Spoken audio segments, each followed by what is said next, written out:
ओम नमो ओंकारेश्वर देवताय नमः. ओम नमः शिवाय. ओम नमः शिवाय. अवधूत चिंतन श्री गुरुदेव दत्त. मंडळी, शंका समाधान या कार्यक्रमास मी संगमेश्वर गिरी श्री क्षेत्र ओंकारेश्वर देवस्थान बिलोद्यान जानेगाव इथून आपलं सर्वांचं हार्दिक स्वागत करतो. मंडळी, माझ्याकडे फोनवर मेसेजद्वारे अनेक कौटुंबिक परिवारातील समस्या येतात. म्हणून मला काही गोष्टी तुम्हाला व्हिडिओद्वारे सांगाव्या वाटतात. मी सांगतो. बऱ्याच जणांना वाटतं की महाराज काय हो, ते नवरा बायकोचं आणि ते प्रेमिकाचं आणि हे असलं काय सांगतात. पण कसं असतं मंडळी, ज्याचं जळतं ना त्यालाच कळतं. त्या लोकांना काय त्रास आहे हे त्यांनाच माहिती आहे. इतर लोकांना माहीत नसतं ते. कारण बरेच मंडळी माझ्याकडे प्रत्यक्ष येतात. त्यावेळेस त्यांची जी फॅमिलीतले, कुटुंबातल्या जे काही समस्या असतात ना, त्यावेळेस कळतं. आणि आजकालचं वातावरण असं एवढं खराब झालेलं आहे ना, नवरा बायकोतले जे संबंध आहेत, जे सुसंवाद म्हणतो आपण, ते होत नाहीत. नवीन नवीन होतं, त्यानंतर मूलबाळ झाल्यानंतर बायकोचं दुर्लक्ष थोडक्यात होतं, अथवा त्या नवऱ्याला कामाच्या जबाबदाऱ्या असतात, त्याच्यामुळं घरी लक्ष देणं होत नाही. त्याला पैसा कमवणं गरजेचं असतं, कारण बाळाचं संगोपन असतं, बायकोचं आजारपण असतं, स्वतःचं आजारपण असतं, इतर काही घरातील खर्च असतात. त्याच्यामुळे तो काम काम काम करत असतो. आणि तो पैसे कमवण्यामुळे त्याचं घराकडे दुर्लक्ष होतं. आणि त्यामुळे काय होतं की बायकोला वाटतं की पूर्वीसारखा हा माझ्यावर प्रेम करत नाही. अशा अनेक लोकांच्या तक्रारीत माझ्याकडे. पण तेही समजून घेत नाहीत की बाबा, आपल्या कुटुंबासाठी, आपल्या परिवारासाठी हा पुरुष पळतोय. आता सगळेच पुरुष काही खराब नसतात, बाहेर खेळले नसतात, पण समज होतो बायकांचा. आणि तशीच बाजू नवऱ्याची पण होते. बऱ्याच वेळेस काय असतं, बायकोला वाटतं आता बाळ झालेलं आहे, आपल्याला बाळासाठी आपल्याला वेळ द्यावा लागतं. मग ती नवऱ्याला वेळ देण्यापेक्षा ती बाळावर जास्त भर देते. बऱ्याच गोष्टी बाळाकडे लक्ष देऊन करत असल्यामुळे त्या नवऱ्याला पण वाटतं की ते पूर्वीसारखी बायको राहिली नाही, माझ्याकडे लक्ष देत नाही, तिचं माझ्यावर प्रेम नाही. म्हणून असा हे प्रकार काही घडतो. आणि इथं काय होतं, दोघांमध्ये दुरावा निर्माण होतो. म्हणजे याच्यात सुसंवाद होत नाही. कधीतरी एकत्र बसून की बाबा असा असा प्रकार व्हायलाय, कुणी कुणाला समजून घ्यायला तयार नाही. तो येतो, दमून येतो कामावरून, पुन्हा त्याला घरी आलं की ही बायकोला वाटतं किरकिर, म्हणजे काहीतरी गडबडीत जरा त्याच्या दिमागात तिकडं ऑफिसचं काम असतं, तो कामाचं कुठला तरी लोड असतो, त्याच्यामुळे त्याची चिडचिड होते, साहजिक होते. त्यावेळेस बायकोला वाटतं की आता हे प्रेमानं बोलत नाही. मग ती बायको अजून ते जे गोडावा तयार व्हायचा जीवनामधला, कुटुंबामधला, परिवारामधला, दोघांमधला, तो होत नाही. त्याच्यामुळं काय होतं, संघर्ष चालू होतं. दोघांमध्ये सुसंवाद होत नसल्यामुळे मग एकामेकाविषयी गैरसमज तयार होतात. बायकोला त्याच्याबद्दल संशय येतो आणि नवऱ्यालाही तिच्याबद्दल संशय येतो. म्हणजे हे असा प्रकार होतो. आणि याच्यात बऱ्याच वेळेस तुम्ही जर चांगलं राहिलात ते पण जमत नाही. आजूबाजूच्या लोकांना, शेजाऱ्यांना, घरातल्या लोकांना सुद्धा तुमचं ही जी चाललेलं आहे नवरा बायकोचं नातं, हसत खेळत, हे काही जणाला पण रुजत नाही, ते पण भानगड होते. मग त्यावेळेस हे असे म्हणजे त्यांच्या मनामध्ये वाईट वेगवेगळे येतात आणि ह्यांचं कसं वाटलं होईल अथवा ह्यांचा दुरावा कसा होईल याबद्दल सुद्धा ते लोक, घरातली लोक असतील, नातलग असतील, अथवा शेजारी पाजारी असतील, और इतर असतील, हे दुरावा निर्माण करण्याचं काम पण करू शकतात. अशा अनेक समस्या आहेत. आता हे समस्या बरेच लोक काय करतात, मला फोनवर सांगतात अथवा मेसेजद्वारे. आता बरेच वेळेस नाही, आम्हाला असं होतंय, अगर आमचंच पटत नाही, ती अशी करते, ती तसं करते, अगर नवऱ्याबद्दल तक्रारी असतात.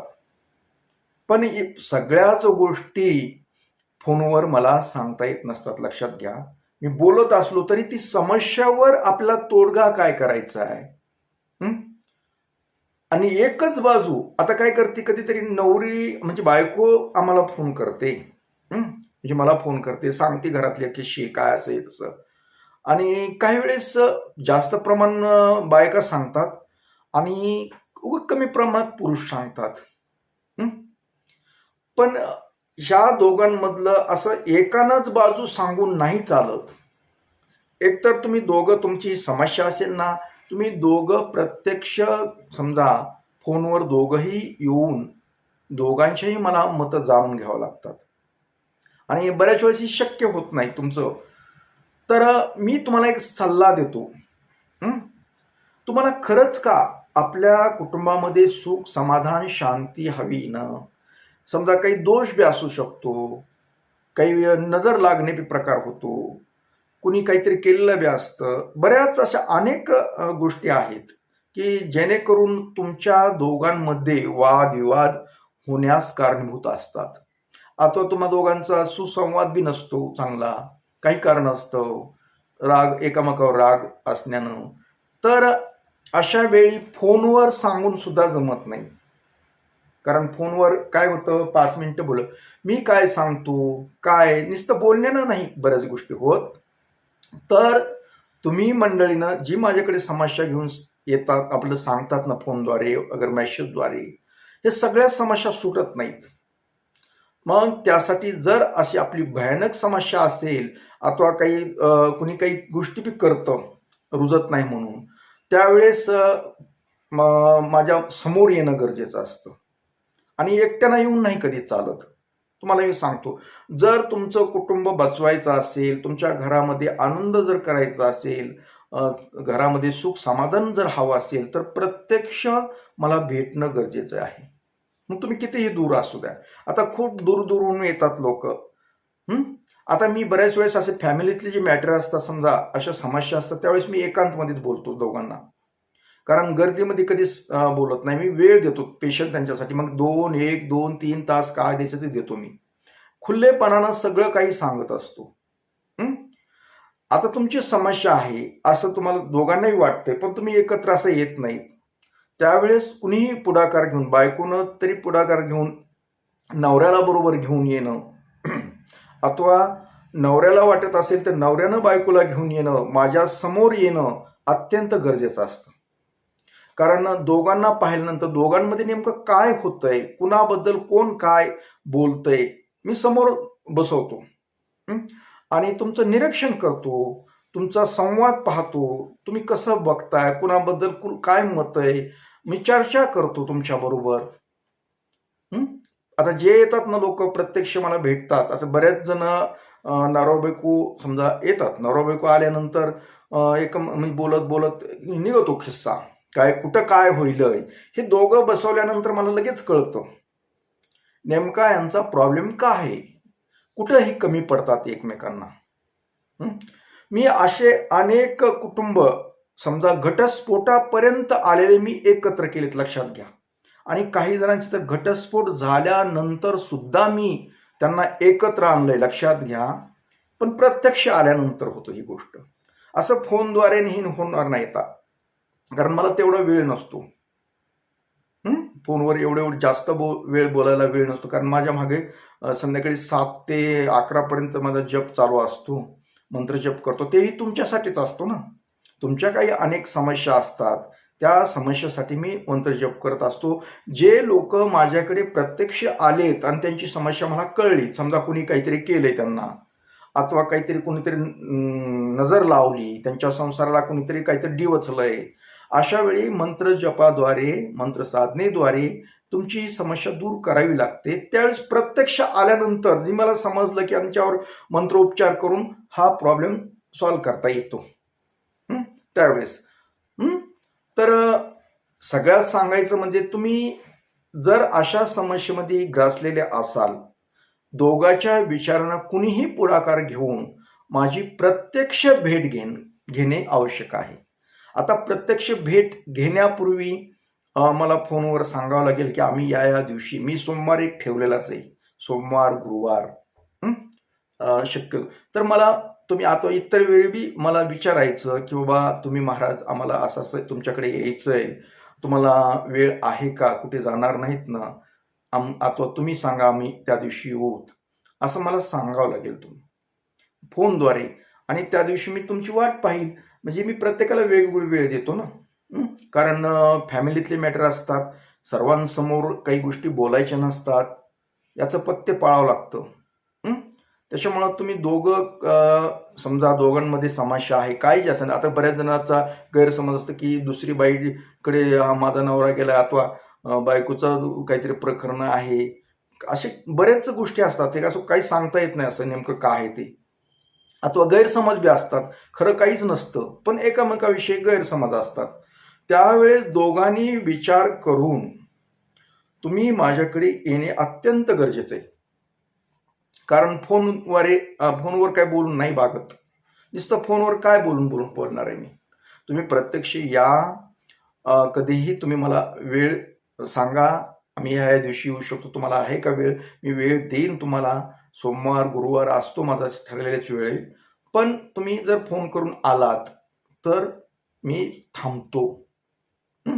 मग आपण प्रत्यक्ष समोरासमोर तुम्हाला घेऊन समजा काय समस्या आहे तुमचे दोघातले, खरंच मतभेद कशामुळे आहेत, का कुणी काही केलंय, ह्या गोष्टी कळत्या चर्चा केल्यानंतर. जर तसं कुणी बाह्य वाद अथवा नजर लावली असेल तर त्याच्याबद्दल आपल्याकडे तोडगे असतात.